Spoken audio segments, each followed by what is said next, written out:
Hi friends, ನಿಮ್ಮೆಲ್ಲರಿಗೂ ಕೂಡ ನಿಮ್ಮದೇ ಆಗಿರ್ತಕ್ಕಂಥ ಯೂಟ್ಯೂಬ್ ಚಾನಲ್ ಸ್ಟಡಿ ವಿತ್ ಪರಶುರಾಮ್ಗೆ ಸ್ವಾಗತ ಅಂತ ಹೇಳ್ತಾ, ನಾಳೆ 25/2/2026 ನಡೀತಕ್ಕಂಥ SSLC ಇಂಗ್ಲೀಷ್ನ ರಾಜ್ಯ ಮಟ್ಟದ ಪೂರ್ವ ಸಿದ್ಧತಾ ಪರೀಕ್ಷೆಗೆ 3ಕ್ಕೆ 40 ಅಂಕಗಳ ಫಿಕ್ಸ್ ಪ್ರಶ್ನೆ ಮತ್ತು ಉತ್ತರಗಳನ್ನು ನೋಡೋಣ. ವಿಡಿಯೋನ ಲೈಕ್, ಶೇರ್ ಮತ್ತು ಸಬ್ಸ್ಕ್ರೈಬ್ ಮಾಡೋದನ್ನು ಮಾತ್ರ ಮರೆಯದಿರಿ.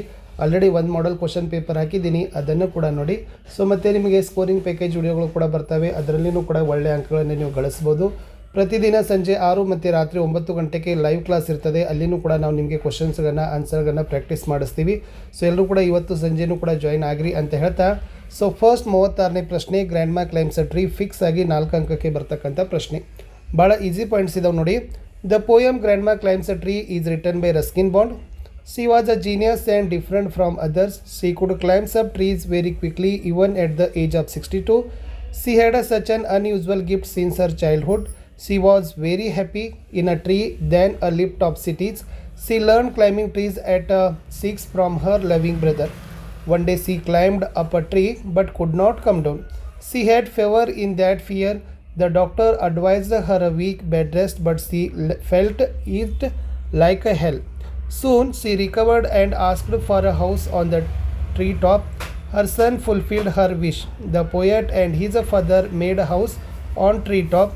Thus Granny enjoyed her unusual gift of life in nature ಅಂತ ಇತ್ತು. ಇದು ಒಂದು ಪ್ಯಾರಾಗ್ರಾಫ್ ಮಾಡಿ ಬರೀರಿ, ಇದು ಒಂದು ಪ್ಯಾರಾಗ್ರಾಫ್ ಮಾಡಿ ಬರೀರಿ.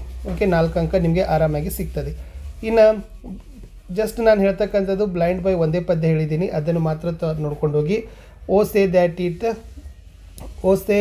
Oh say, what is that thing called a light, which I must near enjoy? What are the blessing of the sight? Oh tell your poor blind boy.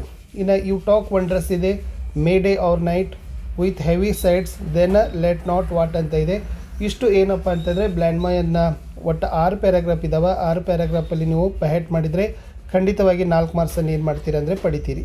ಇನ್ನು ಜಹಾಜ್ ಪೋಯಮ್ಗೆ ಹೋಗೋಣ. 3 marker question, very easy. Jazz player is a poor old black man.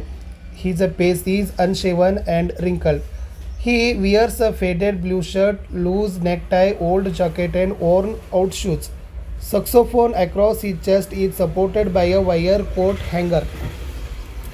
Through his music he spreads the gospel of God. Once he starts playing music, he is no longer a poor old black man, but a bird which files high and higher ಅಂತಕ್ಕಂಥ ಬರೆದ್ರೆ ಸಾಕು. ಇದು ಜಹಾಜ್ ಪ್ಲೇಯರ್ದಲ್ಲಿರ್ತಕ್ಕಂಥ 3 marker question ಇತ್ತು. ಇನ್ನು profile ಕೇಳ್ತಾರೆ ನೋಡಿ, 31ನೇ ಪ್ರಶ್ನೆ. ಭಾಳ ಈಸಿ ಅದ, ಓಕೆನಾ. ಸೊ ಜಸ್ಟ್ ಪ್ರೊಫೈಲನ್ನು ಬರಿಬೇಕಾದ್ರೆ ಏನು ಬರಿಬೇಕು, 1ನೇ ಸಾಲೆ ಬರೀರಿ, yes I am happy to write the profile. Okay, ಆಮೇಲೆ ಅಲ್ಲಿರ್ತಕ್ಕಂಥದ್ದು ಏನು ಬರಿಬೇಕಂದ್ರೆ, ಪುಲ್ಲಿಂಗ ಇತ್ತಂದರೆ ಹೀಸ್ ಬರಿಬೇಕು, ಸ್ತ್ರೀಲಿಂಗ ಇತ್ತಂದರೆ ಹರ್ ಬರಿಬೇಕು. ಜಸ್ಟ್ ಅಲ್ಲಿ ಡೇಟ್ ಆಫ್ ಬರ್ತ್ ಕೊಟ್ಟರೆ his a date of birth is, ಅಥವಾ ಅಲ್ಲಿ ಏನಾದರೂ ಸರೋಜಿನಿ ನಾಯ್ಡು ಈ ಥರ ಸ್ತ್ರೀಲಿಂಗ ಇತ್ತಂದರೆ her date of birth is. Okay, ಅಂದರೆ ರಿಮೂವ್ ಕಾಲಮ್, ಅಲ್ಲಿ ಏನು ಮಾಡಬೇಕು, ಕಾಲಮ್ಗಳನ್ನು ತೆಗಿಬೇಕು. ಅಲ್ಲಿ ಜಸ್ಟ್ ಇ ಅಂತ ಬರೆದು ಕಂಪ್ಲೀಟಾಗಿ ಪ್ಯಾರಾಗ್ರಾಫಲ್ಲಿ ಬರೆದ್ರೆ ಪ್ರೊಫೈಲ್ ರೈಟಿಂಗ್ ಆಗ್ತದೆ. ಸೊ ಮಿನಿಮಮ್ 2 ಮಾರ್ಕ್ಸ್ ಆದರೆ ನಿಮ್ಗೆ ಏನು ಮಾಡ್ತಾರಪ್ಪ ಅಂದರೆ ಕೊಡ್ತಾರೆ. ಇನ್ನು ಇನ್ಫಿನಿಟ್ ಅಂತ ಕೇಳ್ತಾರೆ 1 ಮಾರ್ಕ್ಸಿಗೆ. ಕ್ವಶನ್ ನಂಬರಲ್ಲಿ ಗ್ರಾಮರ್ ಪಾಯಿಂಟಲ್ಲಿ ಇರ್ತದೆ. ಅಲ್ಲಿ ಟು ಜೊತೆಗೆ ಮೇನ್ ವರ್ಬ್ ಇರಬೇಕು, ಟು ಜೊತೆಗೆ ವರ್ಬ್ನ ಫಸ್ಟ್ ಫಾರ್ಮ್ ಇದ್ದರೆ ಆಗ್ತದೆ. ಇನ್ನು ಎಸ್ ಸಿಲಾಬಿಪಿಕೆ avoid, for example to place ಇರ್ತದೆ, ಟು ನೇಮ್, ಟು ಪ್ರೆನೌನ್ ಅಂತಕ್ಕದ್ದನ್ನು ಕೂಡ ನೀವು ಇರ್ಬೋದು. ಇನ್ನು ಸಿಲಾಬಿಫಿಕೇಷನ್ ನಿಮಗೆ ಕೇಳ್ತಾರೆ, ಸಿಲಾಬಲ್ಗಳನ್ನು ಗುರುತಿಸೋದು ನೋಡಿ. Use the check and chin method. So check and chin method use ಮಾಡಬೇಕು. Y is an vowel at the end of any word. So y ಏನಾಗಬೇಕಪ್ಪ ಅಂತಂದ್ರೆ, ಈ ಓವೆಲ್ ಇತ್ತಂದ್ರೆ ಅದು ಎಂಡಿಗೆ ಇತ್ತಂದ್ರೆ, ಫಾರ್ ಎಕ್ಸಾಂಪಲ್ ಮೆಮರಿ. ಸೊ ಅವಾಗ ಏನು ಮಾಡಬೇಕು, ಇದು ಚೆಕ್ ಆ್ಯಂಡ್ ಚಿನ್ ಮೆಥಡಲ್ಲಿ ಯೂಸ್ ಮಾಡಬೇಕು. ಇದು 3 ಸಿಲಾಬಲ್ ಆಗ್ತದೆ. ಸೊ ನಿಮಗೂ ಕೂಡ ಆಲ್ರೆಡಿ ಅದನ್ನು ಶಾಲೆಯಲ್ಲಿ ಹೇಳಿರ್ತಾರೆ. ಎಸ್, ಇನ್ನು ಹೀರೋಗೆ ಬರ್ತೀನಿ. ಸೊ 3 ಮಾರ್ಕರ್ಸ್ ಫಿಕ್ಸ್ ಆಗಿರ್ತಕ್ಕಂಥ ಕ್ವಶನ್, ಪಾಯಿಂಟ್ಸ್ ನೋಡ್ಕೊಡ್ರಿ. A newspaper reported about a village boy who had fought with tiger. Swami said that a boy could not fight a tiger. Further said that courage was more important. He challenged Swami to show courage by sleeping alone in the office room. While Swami was sleeping alone, he remembered the stories of the devils and ghosts. He slept under the bench. He had a nightmare that a tiger was chasing him. He heard a rustling sound, ticking of the clock, and night insects humming. He saw a dark figure. Believing it to be the devil, Swami bit its leg. It was a burglar who was wanted by the police. He became a hero over night ಅಂತ ಬರೆದ್ರೆ so ಇದು ಅ ಹೀರೋದಲ್ಲಿ ಬರ್ತಕ್ಕಂಥ ಪ್ರಶ್ನೆ ಸಂಖ್ಯೆ 25 ಗೊತ್ತಿರಲಿ. 25th question a hero ಬಂದರೆ 3 marks ಆರಾಮಾಗಿ ಇದನ್ನೇ ಬರೀರಿ. ನೆಕ್ಸ್ಟ್ ಪಿಕ್ಚರ್ ರೈಟಿಂಗ್ಗೆ ಬರೋಣ. ಒಂದು ಪಿಕ್ಚರ್ ಇರ್ತದೆ. ಸೊ ಪ್ರತಿ ಪಿಕ್ಚರನ್ನು ಬರೆಯುವಾಗ ನೀವೇನು ಮಾಡಬೇಕಪ್ಪ ಅಂತಂದ್ರೆ ಎಸ್ ಈ ಥರ ಒಂದು ಸಾಲನ್ನು ತೊಗೊಳ್ರಿ. ಯಾವುದು one picture is equal to 1000 words ಇದನ್ನು ಬರೀರಿ. Okay, last I like this picture ಅಂತ ಒಂದು ಬರೀರಿ. ಐ ಲೈಕ್ ದಿಸ್ ಪಿಕ್ಚರ್ ಅಂತಕ್ಕಂಥ ಒಂದು ಸೆಂಟೆನ್ಸ್ ಇರಲಿ. ಇಲ್ಲಿರ್ತಕ್ಕಂಥ ವಸ್ತುಗಳನ್ನು ಅಥವಾ ನಿಮ್ಗೆ ಏನು ಕಾಣ್ತದೆ ಅದೆಲ್ಲ ಏನು ಮಾಡಬೇಕು, ಚಿಕ್ಕ ಚಿಕ್ಕ ಸೆಂಟೆನ್ಸಲ್ಲಿ 4 ಸಾಲು ಬರೆದ್ರೂ ಸಾಕು. ಏನಿದೆ ಇದು ನೇಚರ್ ಇದೆ ಅಲ್ಲ, yes this is the picture of nature. ಆಮೇಲೆ one man and woman, man is standing, woman is sitting. ಆಮೇಲೆ 2 cows are there, river is there. ಆಮೇಲೆ ಹೋಮ್ಸ್ ಆರ್ ದೇರ್. ಆಮೇಲೆ next trees are there. So ಈ ಥರನಾಗಿರ್ತಕ್ಕಂಥದ್ದು ನೀವೇನು ಮಾಡಬೇಕಪ್ಪ ಅಂತಂದ್ರೆ ಬರೆದ್ರೆ ಖಂಡಿತವಾಗಿ ಪಿಕ್ಚರ್ ರೈಟಿಂಗನ್ನು 33ನೇ ಪ್ರಶ್ನೆ ಸಂಖ್ಯೆ ಇರ್ತದೆ. ಒಟ್ಟೆ ಮಿಸ್ ಮಾಡ್ಲಿಕ್ಕೆ ಹೋಗಬೇಡಿ. ನೀಟಾಗಿ ಚಿತ್ರ ನೋಡಿ ಅದರ ಸಾಲುಗಳನ್ನು ಬರೀರಿ. ಓಕೆನಾ, ಇಲ್ಲಿ ಇದಾವೆ ನೋಡಿ, ಪ್ಲೂರಲ್ಸ್ ಇದ್ದಾವೆ, ಸಿಂಗುಲರ್ಸ್ ಇದ್ದಾವೆ, ಅದನ್ನೇ ಯೂಸ್ ಮಾಡಿದರೆ ಸಾಕು. ಇನ್ನು ಇಲ್ಲಿ ಕೊಟ್ಟಿದ್ದೀವಿ ಎನಿ ಒನ್. ಸೊ ನೋಡಿ, ನಿಮಗೆ ಮಾಸ್ ಮೀಡಿಯಾ ಬರಲಿ, ನ್ಯೂಸ್ ಪೇಪರ್ ಬರಲಿ, ರೇಡಿಯೋ ಬರಲಿ, ಟೆಲಿವಿಷನ್ ಬರಲಿ, ಮೊಬೈಲ್ ಬರಲಿ, ಇಂಟರ್ನೆಟ್ ಬರಲಿ, ಇದನ್ನೇ ಬರೀರಿ ಸಾಕು. Today our life is full of mass media. It is one of the most popular mass medias. It is a very useful mass media in our life. It is an important source to connect different countries in the world. Importance ಬರೀರಿ, conclusion ಬರೀರಿ, ಆರಾಮಾಗಿ 4 marks ಕೊಡ್ತಾರೆ.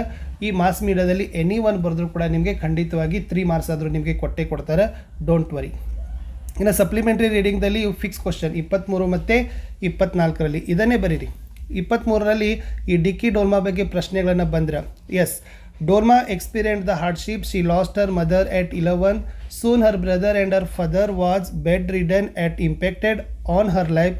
She had hobbies like listening music, old Hindi songs, works as instructor at a training institute, like to participate in adventurous sports and to encourage the students. ಇಷ್ಟು ಬರೆದ್ರೆ ಸಾಕು. ಇನ್ನು ಹನೀಪನ ಬಗ್ಗೆ ಪ್ರಶ್ನೆ ಬಂದರೆ ಇದನ್ನೇ ಬರೀರಿ. Hanif was an introvert. He began to make a friends by the time he was 14 years. Often go out of his way to help people. That was his pleasure. ಅಥವಾ ಇನ್ನೊಂದು ಇದೆ ನೋಡಿ, ಹನೀಪ ವಾಸ್ ಎಕ್ದಮ್ ಬಿಂದಾಸ್. ಹಿ ವಾಸ್ ಇದು talented ಇದ್ದಾಗ ಇದು ಬರಿಬೇಕಾಗಿತ್ತು. ಆಮೇಲೆ ಎಕ್ದಮ್ ಬಿಂದಾಸ್ ಅಂತ ಕೇಳಿದಾಗ ಇದನ್ನು ಬರೀರಿ ಹಾಬೀಸ್ ಇದ್ದಾಗ.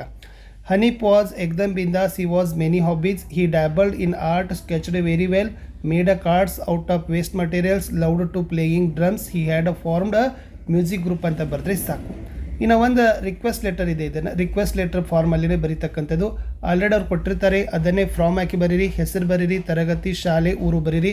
ಆಲ್ರೆಡಿ ಕ್ವಶನ್ ಪೇಪರ್ ಒಳಗಡೆ ಇರ್ತದೆ. 2 ಅದನ್ನು ಕೂಡ ಕೊಟ್ಟಿರ್ತಾರೆ. ಇದು ಹೆಡ್ ಮಾಸ್ಟರ್ಗೆ ಬರೀಬೇಕಾಗಿತ್ತು. GHS ಬೆಂಗಳೂರು ಫಸ್ಟ್ ರಿಸ್ಪೆಕ್ಟೆಡ್ ಸಾಂಗ್. ಇದೇನಿದೆ ಎಸ್ ಆಫೀಸಿಯಲ್ ಲೆಟರ್ ಇದೆ, ನೆನಪಿರಲಿ ಏನಿದೆ ಆಫೀಸಿಯಲ್ ಲೆಟರ್. ಎಸ್ ಆಮೇಲೆ ರಿಸ್ಪೆಕ್ಟೆಡ್ ಸರ್ ಬರೀತೀರಿ, ಸಬ್ಜೆಕ್ಟ್. ಆಮೇಲೆ ಇಲ್ಲಿ ಏನು ಮಾಡಬೇಕಪ್ಪ ಅಂದ್ರೆ ಲೆಟರ್ ಆಫ್ ದ ಬಾಡಿ ಬರೋದು. Last thanking you yours faithfully Aarti ಅಂತ ಬರಬೇಕು. ಇದು ಟ್ರಾನ್ಸ್ಫರ್ ಸರ್ಟಿಫಿಕೇಟ್ ಇಶ್ಯೂ ಮೇಲೆ ಇರ್ತಕ್ಕಂಥ ಒಂದು ಲೆಟರ್ ಇತ್ತು. ಸೊ ಖಂಡಿತವಾಗಿ ನಾನು ಇನ್ನೂ ನಿಮಗೆ ನೆಕ್ಸ್ಟ್ ವೀಡಿಯೋಗಳಲ್ಲಿ ಕೊಡ್ತೀನಿ. Okay, don't worry. ಸೊ ಚೆನ್ನಾಗಿ ಇದನ್ನು ಸ್ಕ್ರೀನ್ಶಾಟ್ ತೊಗೊಳ್ರಿ. ಇದೇ ಪ್ಯಾಟರ್ನಲ್ಲಿ ಬರೆದ್ರೆ ಸಾಕು. ಅಥವಾ ಇನ್ನೂ ಒಂದು ಕೇಳ್ತಾರೆ, ಇದು ಇಂಡಿವಿಜುವಲ್ ಲೆಟರ್ ಇದೆ ನೋಡಿ. ಓಕೆ, ಯಾರಿಗೆ ಬರೀತಕ್ಕಂಥದ್ದು ಡಿಯರ್ ಎಸ್ ಅಲ್ಲೇ ಕ್ವಶನ್ಸಲ್ಲಿ ಕೊಟ್ಟಿರ್ತಕ್ಕಂಥದ್ದು ಅವ್ರಿಗೆ ಕೊಟ್ಟಿರ್ಬೋದು, ಇಲ್ಲ ಬಟ್ ಇದು ಇಂಡಿವಿಜುವಲ್ ಲೆಟ್ರ್ ಬರೀತಕ್ಕಂಥದ್ದಿದೆ. So just only for the examination preparation ಬಗ್ಗೆ ಬರೀತಕ್ಕಂಥದ್ದು ಲೆಟರ್ ಇದೆ, ಅದು ಗೊತ್ತಾಗ್ತದೆ. ಎಸ್ ಇನ್ನು ನೋಡಿ RCಗಳು ನೋಡಿರಿ, ಯಾವೆಲ್ಲ RC ಇಂಪಾರ್ಟೆಂಟ್ ಅದಾವೆ ಜಸ್ಟ್ ನೋಡ್ಕೊಡ್ರಿ. You can start the countdown, you can take a last look ಅದಿದೆ. You can cross out my name, the telephone book ಅದ. There would not be any calendar, there wouldn't be any clock ಅದ. I will be writing no letters, I will be posting no mail ಅದ. with the teacups circling around me like the planets around the sun. ಇವು most important ಆಗಿರ್ತಕ್ಕಂಥ RC ಇತ್ತು. ಓಕೆನಾ, ಚೆನ್ನಾಗಿ prepare ಮಾಡಿರಿ, screenshot ಆದರೂ ತೊಗೊಳ್ರಿ. ಇನ್ನು ನೆಕ್ಸ್ಟ್ ನಿಮಗೆ ಡಾನ್ ಅನ್ಸೆಲ್ಮೋ ಬಗ್ಗೆ ಏನಾದರೂ ಕ್ವಶನ್ಸ್ಗಳು ಬೇಕಾಗಿತ್ತಂದ್ರೆ ಅದನ್ನು ಬಿಟ್ಟು ಬರೀತಿದ್ರೆ ಇದು ಒಂದು ಡಾನ್ ಅನ್ಸೆಲ್ಮೋ ಸೇರಿಸ್ರಿ, ಇಂಪಾರ್ಟೆಂಟ್. ಡಾಕ್ಟರ್ BR ಅಂಬೇಡ್ಕರ್ ಪಾಠದಿಂದ ಬಂದಾಗ ಇದನ್ನೇ 4 ಸಾಲ ಬರೀರಿ. It's a very nice. ಅನಂತನ ಬಗ್ಗೆ ಕೇಳಿದಾಗ ಓಕೆ, ಕನ್ಸರ್ಟ್ದಲ್ಲಿ ಇರ್ತಕ್ಕಂಥ ಪ್ರಶ್ನೆಗಳನ್ನ ಕೇಳಿದಾಗ ಇದನ್ನು ಬರೀರಿ. ಸೈನ್ಸ್ ಆ್ಯಂಡ್ ಸರ್ವೈವಲ್ ಇದೆ ನೋಡಿ, ಅದು 21ನೇ ಪ್ರಶ್ನೆ, ಇದು ಬರೀರಿ. ಲಾಸ್ಟ್ ಏನದಪ್ಪ ಅಂದ್ರೆ ಐ ಆಮ್ ದ ಲ್ಯಾಂಡ್ ಅಂತ ಇದೆ, ಸೊ ಅದು 22ನೇ ಪ್ರಶ್ನೆ ಇತ್ತು. ಸೊ ಆಲ್ರೆಡಿ ಎಲ್ಲವನ್ನು ಕೊಟ್ಟಿದ್ದೀನಿ, ಜಸ್ಟ್ ನೀವು ಏನು ಮಾಡಬೇಕಪ್ಪ ಅಂದರೆ ಬರೀಬೇಕು. Don Anselmo is the gentle and man of principles here. He had a gland orchard and a small reached house. He sold his land to Americans because they were good people but is the children over and the property. Americans complained the Anselmo. He said that he had sold his land but not the trees. Ultimately, Americans purchased the trees from individuals ಅಂತ ಬರೆದ್ರೆ ಸಾಕು. ಇನ್ನು ಅಂಬೇಡ್ಕರ್ ಪ್ರಶ್ನೆ ಬಂದಾಗ Ambedkar bought 2000 books by curtailing is a daily needs. Mooknayak Bahishkrit Bharat and ಸಮತಾವೀರ್ published. He had a vast knowledge about the constitution before.